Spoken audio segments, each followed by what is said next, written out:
Time for some watercolors. When I saw this small cabinet at an online auction, I knew it would be the perfect new home for my Ecoline bottles. I can see all the colors at a glance, so it's easy to pick the right set for today's illustration. The spring waking up outside inspired me to create this image first as a full digital illustration. But whenever I think how would this look painted traditionally, I know the drawing is a good idea for a coloring page. Digital painting is very forgiving, but perfecting an illustration can take ages, especially in this smooth style. Usually I draw my coloring pages on an iPad in Adobe Fresco because it has a great vector brushes, but I wanted to see how the free version of Affinity handles vectors. It's a cool option because you can edit lines using nodes to make them perfect. However, painting feels more natural to me in Fresco, so that's where I finished this drawing. Usually, coloring pages have dark lines, which makes it easy to see the shapes. But dark line art is very dominant, and with paints, dark lines can sometimes smudge. That's why my printable coloring pages I saw on Etsy always include versions in sepia and very light gray. I recommend the light gray one, especially if you plan to use paints. Less pigment means less chance of the lines smudging with water. If you want to color this same pattern with paints or pencils, sign up for my newsletter and get it for free in 3-line color version. Now let's get to work. I'm printing my page on a Prograph 300 printer, but a regular home or office printer will work just as well. I'll be painting on a watercolor paper 26.5 by 36.5 centimeters, so I resized the image for this format. I was a bit worried about the strong texture of the paper, but it was fine. The quality is truly excellent. I'm using liquid watercolors, Ecolines and regular watercolor pens. Ecolines have much more vivid colors, so you have to be careful, and regular watercolors often dry lighter and less saturated, and it's also think it's worth to know. I'm using various brushes, mostly round ones with sharp or blunt tip. Both can hold a lot of water. I started by wetting the paper with a white brush so the wet on wet colors could spread without sharp edges. This is my favorite part. I apply the colors and watch them mix on their own. At this stage I don't use heavy dark colors, I keep the pigment very watery. It's helpful to have a paper towel nearby to remove color from unwanted places or to dry your brush. Because of my digital version, I already know where the light and dark parts are. In watercolor, it's important to know where the brightest spots will be. You must work from light to dark because unlike acrylics or gouache or oils, you can't easily put a light color over a dark one. As long as the paper is damp, the colors keep moving. I avoid painting when the paper is halfway dry to prevent cauliflowers, watermarks. If I need the paint to spread again, I use my fine mist sprayer.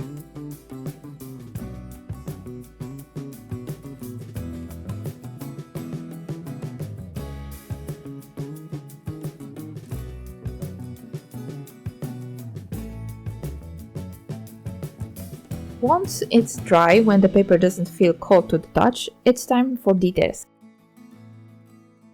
I use more pigment and less water now for sharp strokes.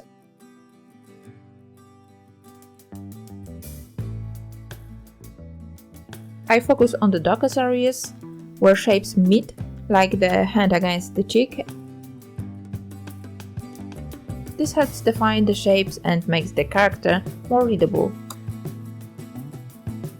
I added more details to the hair, but I didn't want them to be too distracting.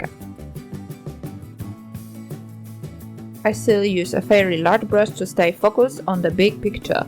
And now a few words about the theme of the illustration. As you can see, it's the young girl with the cherry blossom in her hair. But the theme doesn't refer only to spring, it also relates to youth. And when a child is transforming into an adult, but it's still very unsure of themselves and has many insecurities. In the case of this girl, it's her red hair. Does it remind you of another redhead from literature?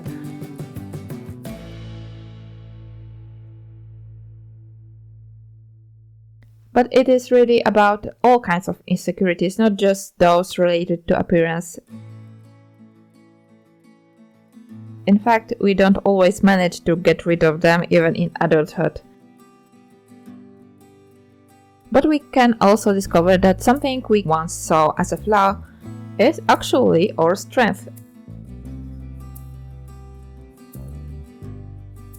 And I hope you have noticed something like this in yourself too.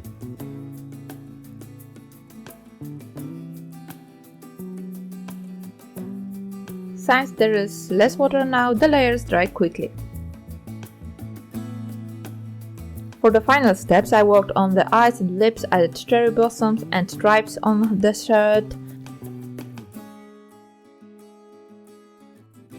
To add blush to her cheeks, I dampened the area with clean water and added a bit of red pigment. Unfortunately, my camera card got full right at the moment, so I didn't record it, sorry.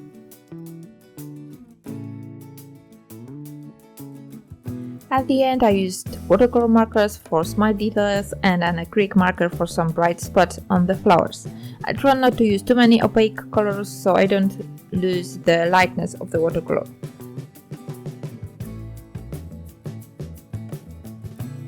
This is the finished work. I'm very happy with it. Watercolors give it a delicacy that took a really long time to achieve digitally, but here it happened naturally. Let me know which version you like more. Remember, you can get this coloring page by joining my newsletter with coloring pages, link in the description. If you enjoyed this, check out my other watercolor and gouache videos. Thanks for watching and see you soon.